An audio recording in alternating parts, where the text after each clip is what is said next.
Welcome to the Twomey Stock Market Report. This is James Twomey, and today is Wednesday, 8/24/2022. Well, we're pleased to announce that the Twomey Stock Market Report virtual website is up and running. So the actual web address is, I'll highlight it up here in the bar, www.2mestocks, stocks.com. So in there, you're going to be able to get a lot of our services. We'll talk about our particular newsletter that comes out on a weekly basis and the updated videos along with that. And soon to come will be the training videos so that you can set up your trade desk and trade like a pro. So this is going to be a short video today to catch up on some activities in the market, but go to the TwomeyStocks.com and you'll get more information and you'll never miss a trade, a buy signal, a stop, or an alert for a sell. So let's see. I want to cover a couple of things. In the last newsletter, if you got last weekend's newsletter, we had a lot of discussion about how RSI was way up on most stocks. It was in some cases 70 or above. Our advanced decline was way up. And then, of course, the market took a nosedive. And now what we're trying to do is recover from that. And then the RSI has come down in the most recent newsletter, indicating that two things are underway. One is there's a little bit of relief in the market when the oversold and overbought indicators level out and come back into the middle of the pack. And in that case, the overbought signal has kind of been reduced on some of these stocks. The other part is we're going to get some either sideways action or some tapering into September when more action will happen. Right now, the volatility is fairly starting to pick up. It's fairly still benign as far as volume and trading, and we'll see where it goes in September. There's conflicting aspects that are going on in the economy right now. Number one, as we know, we're trying to fight inflation by raising interest rates, and there's talk of either 0.5 or 0.75 coming out in September. So that's still on the table. Powell has said he's going to continue to raise interest rates until we fight this inflation. And of course, to get down to 2.5 or 2.2 area, it's going to, from 9.5, it's going to take quite a bit of activity by the Fed to get us there. As far as QE, we are now in QT. What's that? Qualitative tightening. They should not be buying any more bonds. They're way behind. They're about 113 billion off what they expected to do. Million off, that they expected to do. They're supposed to ramp up to 95 billion. Not sure if they're going to make it. So we don't know the impact of the qualitative tightening of the less buying purchases and then rolling off the balance sheet because they're slow to develop that.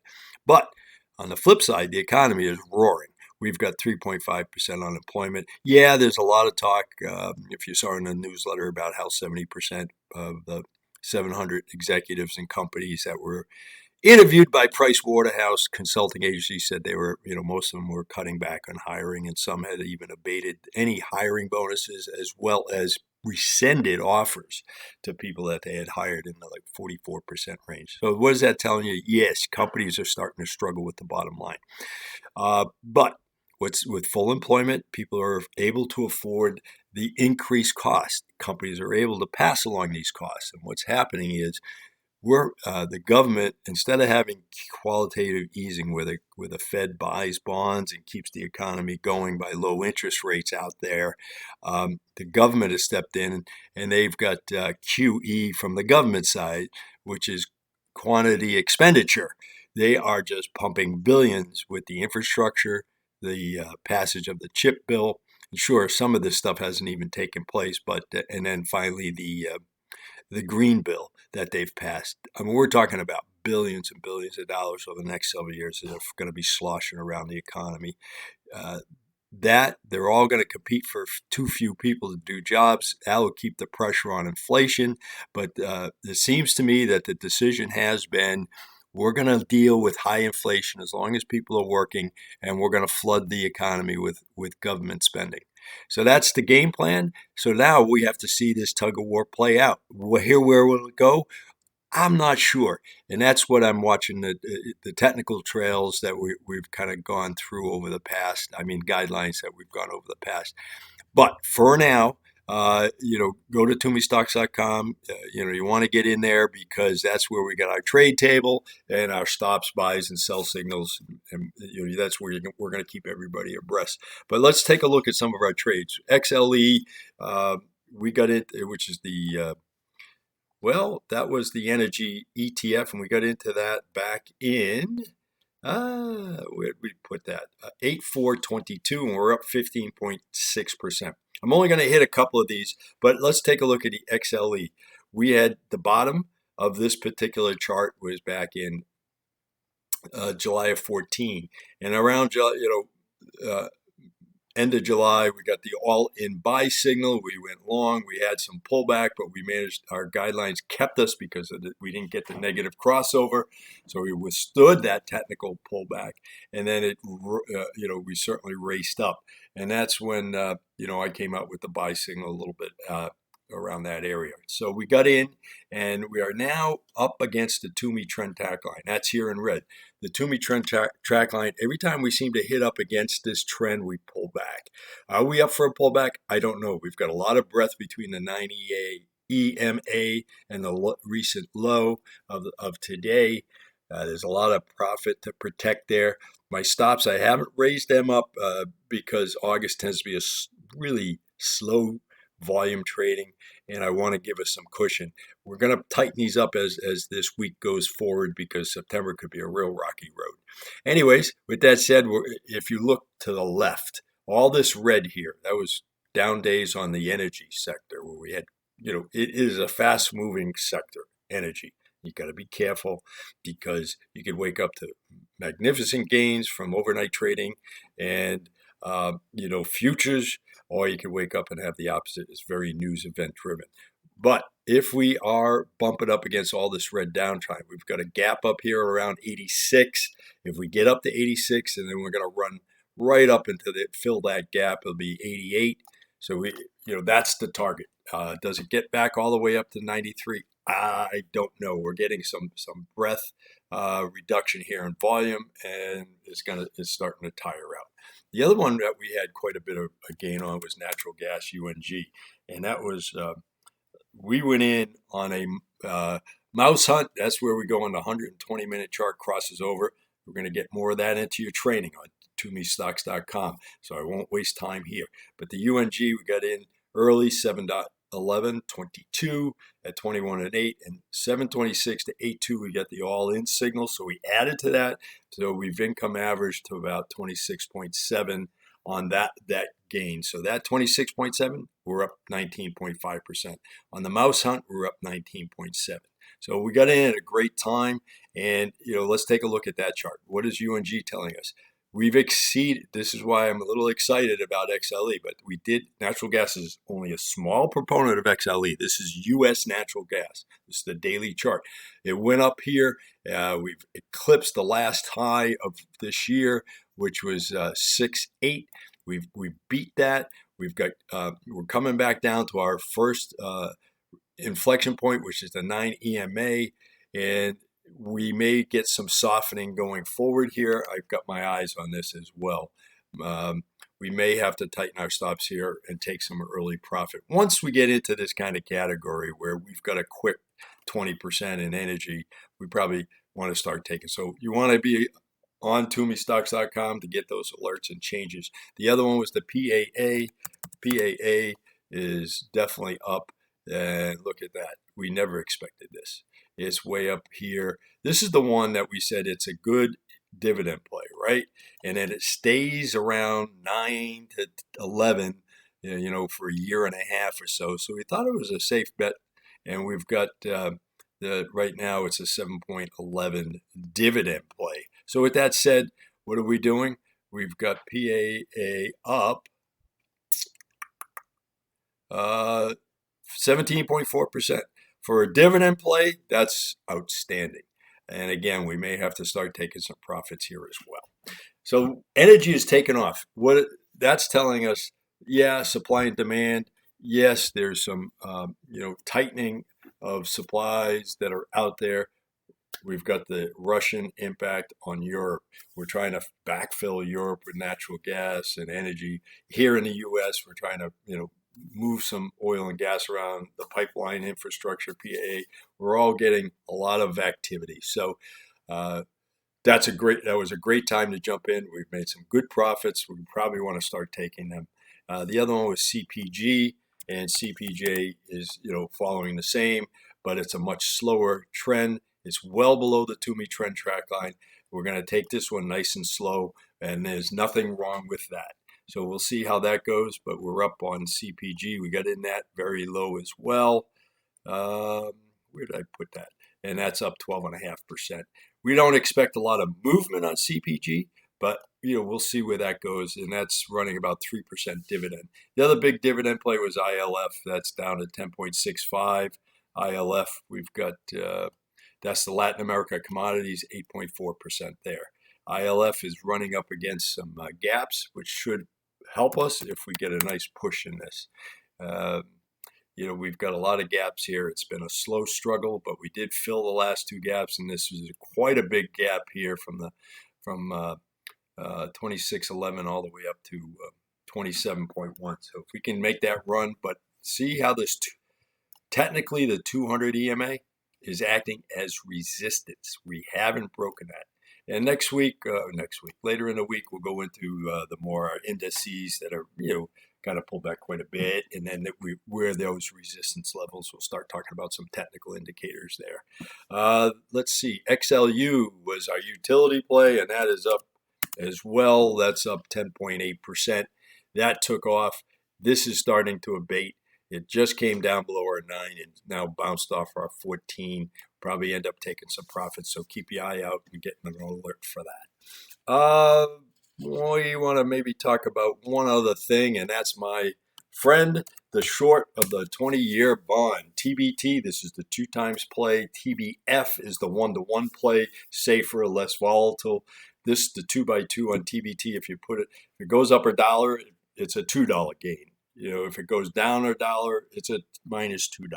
Whereas TBF would be if it's up $1, it's just $1. And this is the 20-year Barclay. Very tight Twomey trend track line in blue. We've reversed directions on this red one, where it bumped up, and it finally broke through. It broke up above the 50. It broke up above the 9. It broke up, the 14. It broke up above the 9, and we've stayed up there. What is this telling us? Interest rate yields are on the rise. This is a very typical thing in high inflations where government bonds or bonds in general have to pay higher rates to attract investors. However, we got out of this when we had the downturn. We were long this all year long. And, bottom line with TBT, it's one of those things. Look at that big run up we had from, December all the way up. And then we finally got out. And bottom line is, this is typical behavior for high inflationary periods. What's up against this, and we have to be careful, is simply this. The government does not have to spend as much money on yields or release as many bonds because they're getting high tax revenues from the high employment factor, 3.5% unemployment. So they're bringing in a lot of tax revenue. And now they've also got to raise this 15% minimum tax. So the government, in theory, will have more income and they don't have to borrow as much or print as much money. So therefore, yields have really stayed low. The other factor is the U.S. has been a safe haven. You heard me say this before. Other countries are struggling. They're going into economic recessions. They're mostly through energy and a few other things, but with that, Europe and et cetera. But what they're facing right now is, where do we park our cash to be safe? All this war in Russia is a real indicator. People moved all their money over to the U.S. and stuck it there because they didn't want to take risks. More money coming in. This government says, hey, we don't have to raise our rates to attract money. But we've got a little bit of a turnaround here. It's bumping up against the Twomey trend track line. We will watch this, and from there, we'll make some decisions. But in the meantime, the most important thing is you got to get on TwomeyStocks.com. The number 2, MEstocks.com. You'll be You'll see our news. You can get our newsletter. You can get our trades and stock table. The newsletter goes over, market analysis. It goes over the impacts of the macroeconomics. It goes over the key experts, what they're saying. And we go over some theory like Keynesian economics. Really give you a good idea of, in a nutshell, of two things. Economically, what's going on in a sort of big picture and how that affects trading. Number two, we boil that down to some of the noise that we hear throughout the week. So you don't have to worry about listening to it all day long. I'll take care of that for you. I know you hear that a lot, but I'm on this all day long. So what we're going to do is filter that noise and say what's important and how does it affect trading. Otherwise, we're reactive traders. If we're reactive traders, we're not going to make money. And so we go through what the experts to say. We follow the Twomey investment process, monitor trends from 6 months to a year. We look at the macroeconomics. What is that? Changes in economic output, inflation, interest, foreign exchange rates, balance of payments, the big picture. Then we look at environmental influences and sector analysis. What sectors getting activity? What's the fiscal policy? What's the government spending? What's the taxation going to affect? We look at global concerns and where is the money flowing. And then lastly, we look at some technical indicators like relative strength index. What's overbought? What's oversold? Is it telling us anything? We did a real deep dive on RSI in the last newsletter. We said, hey, it's, even though we're up in 70s and it's telling us oversold, you can get an oversold or even, overbought 70. What does that mean? A lot of buyers are exhausting and they bought a lot. There's less buyers. You can stay up there in very low volatility and low volume markets. Also in bull markets, things like Tesla and Apple, they can have high RSIs because people are always buying them and the market is on the run. So it's not 100% indicator. But in this case, it really did. The market pulled back $600 and 600 points in that Monday. So anyways, we've delved into that pretty deep. We also look at, the trends. We use our daily charts for, on the indices for proxy. In this case, we talked about our trend lines. We talked about the 200 EMA acting as resistance. In the SPY, the S&P, it's above the 200. So now the 200 is going to be the first line of resistance. And we have made some pullback. Let's see if we can get the SPI up real quick. SPI. What do we have here? Did it pull back? Yes, it did. It went below the 200. That's in the last 3 days. And now it's up bumping against the bottom half of the Twomey trend track line. We're going to have to make some decisions on our proxy, which is the SCHB broad market sector ETF from Schwab that we play. So keep your eyes out for that alert. And we have taken some profits, by the way, with our stopping profit protection system. We also go into, the general buy signals, stops, etc. So we go through that. We talk about how that's going to affect your trading capabilities. So those are the technical guidelines and what I call guardrails so that we can protect our profits. We add that along with the fundamentals, along with the Twomey investment process. We're not just technical traders and we're not just fundamental traders. We take the two together and make some decisions. And based on those decisions, we put some strict guidelines so that when we go all in, we can protect those profits. And we haven't seen a lot of trends. We talked about environmental analysis. In this case, it forced us into going short bonds and also into these commodity and energy plays. And they're really soaring and we're taking advantage of that. Great call on that. So you want to stay abreast of that so that we don't lose those profits. We go through the sector table. If you've listened to me over the past several months, we really pay a lot of attention to this. What sector's hot and how long? Has it been a month or a year to date? And then we compare the RSI, the relative strength index. We talked about that in general here. And we look at it on our indices and our treasury notes. And how does that help us with our decisions or not? So let's look at the SPY. It was 72, and that this is on the 14th. This is the 14th newsletter, and the SPY is now the relative strength is all the way down to 51.8. So that abated, and now we're starting on our way up, and we'll see if the Twomey trend track line gets broken and if we have a sell signal. And then we also talked about advanced decline, but we also go up. We have our trade table. We have a very important trade table. It gives you the date, buy, stock, entry price, the sell, percent change, action. What are we doing here? It's a buy, it's a sell, it's a hold. We give you the stops. We use our 1/3, 1/3 of 1/3. And we go over our RSI, and to give you, in this case, we had the red warning sign that we may get stopped out in some of our positions. And then we look at, bond funds that we are going to take. And we usually play bonds through ETFs. I did have an alert out there for those who have some cash. Buy I-Series, they're 9.6. I put it in the website in that newsletter. If it's a great opportunity, you got to go into the details, devil in the details. It gets positioned every 6 months on interest rates. There's a lot to it. We don't want to go into there, but read that government website. It's very informative. You buy it in denominations from 25 up to the 10,000 that you're maxed out per year.